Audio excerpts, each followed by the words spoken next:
Brasil não investiu o necessário em obras de infraestrutura. Isso ocorreu devido à crise fiscal pela qual o país atravessou e pelo baixo crescimento da economia. As necessidades de investimento no transporte aéreo já seriam expressivas caso não considerássemos os dois grandes eventos que ocorrerão no país nos próximos anos: a Copa de 2014 e as Olimpíadas em 2016. É importante ressaltar que, mesmo na ausência desses dois grandes eventos, o Brasil precisaria investir muitos bilhões de reais apenas para atender o atual ritmo de crescimento da economia e dos investimentos. Além do mais, ocorreram vários problemas com a segurança do tráfego aéreo no Brasil. Podemos usar como exemplo a colisão do Boeing 737-800 da Gol e o jato Legacy no céu de Mato Grosso, que culminou a morte de 154 pessoas, e menos de um ano depois, o acidente do Airbus 320 da TAM no aeroporto de Congonhas, nos mostrando as dimensões do problema em questão.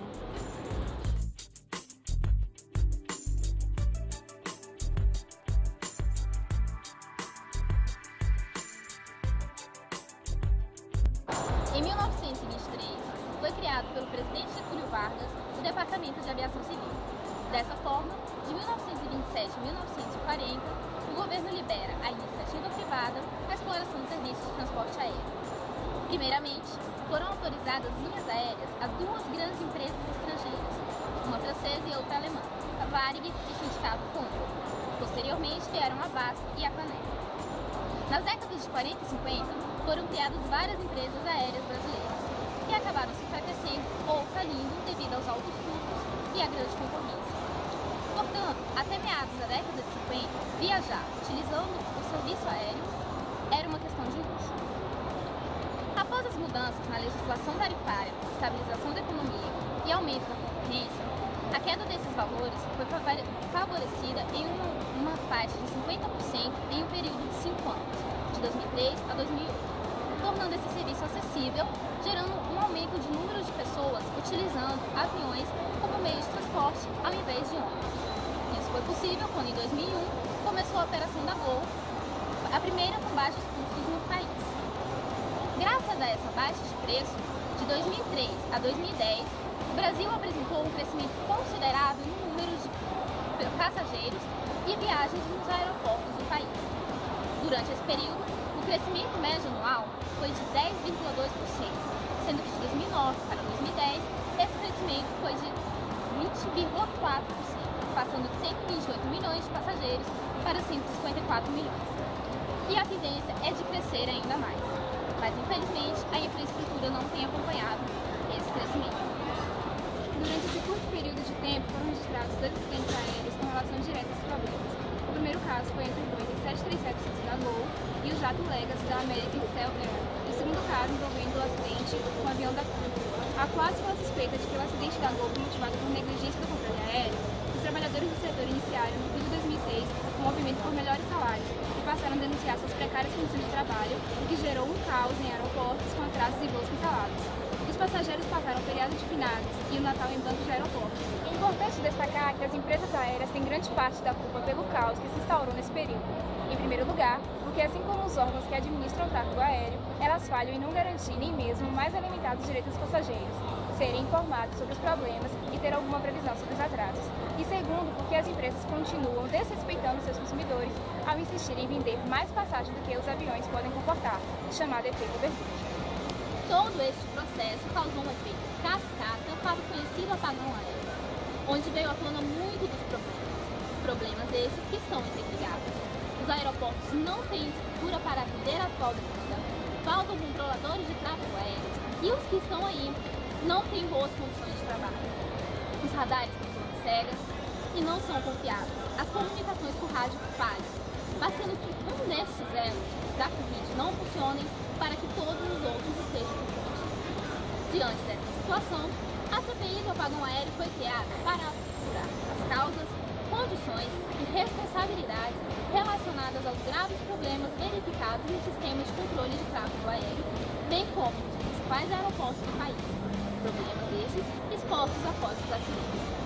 A tal CPI apurou que as causas do apagão aéreo se deram, dentre outros motivos, pelo crescimento do tráfego aéreo, saturação da infraestrutura aeroportuária e de controle de tráfego aéreo, autorização de linhas aéreas em quantidade superior à capacidade da infraestrutura, deficiências técnicas de equipamentos e insatisfações dos controladores de tráfego aéreo, sendo este último motivo de grande relevância.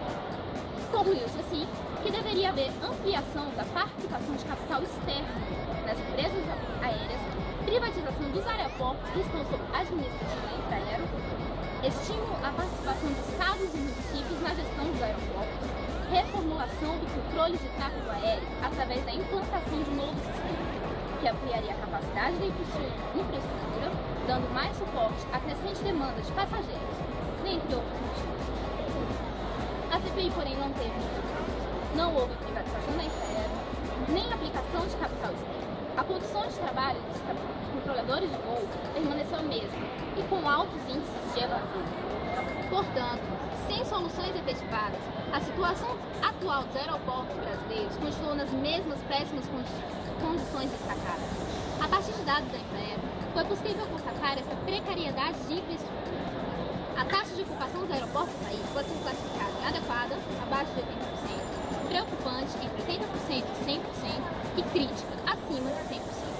Entre 2009 e 2010, a situação dos 20 principais aeroportos brasileiros é dada pela tabela. 14 dos 20 principais aeroportos estão em situação crítica, ou seja, mais da metade, numa taxa que cresce de 164% para 187%. Para piorar, nesse mesmo período, houve uma consequente diminuição dos considerados em situação adequada e preocupante.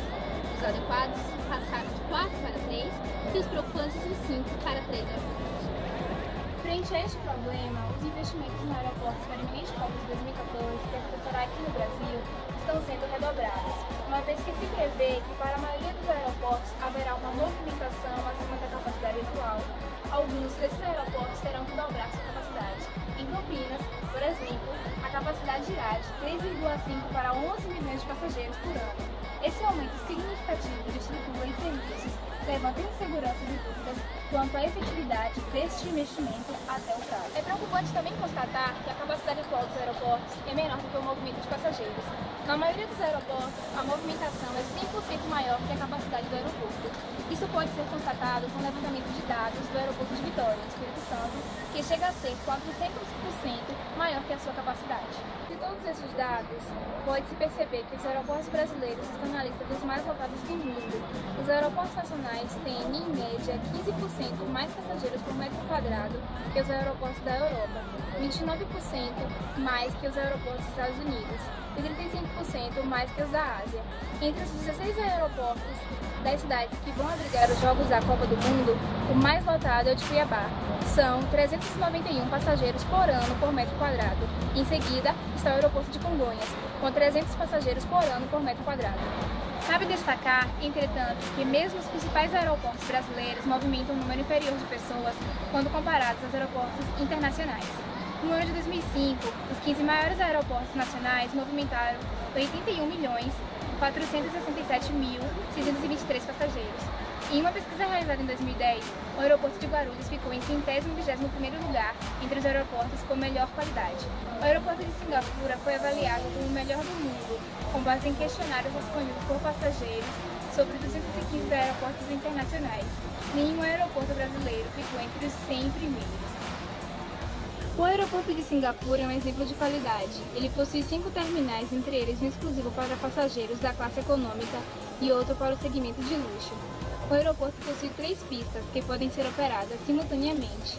Este aeroporto tem um diferencial, a variedade de serviços oferecidos. O local dispõe de spa, cinema, piscina, academia, terminais com acesso à internet gratuita e o maior pavilhão de feiras do Sudoeste Asiático.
ILS, Instrument Land System, Sistema de Pouso por Instrumento, que tem maior precisão na categoria 3.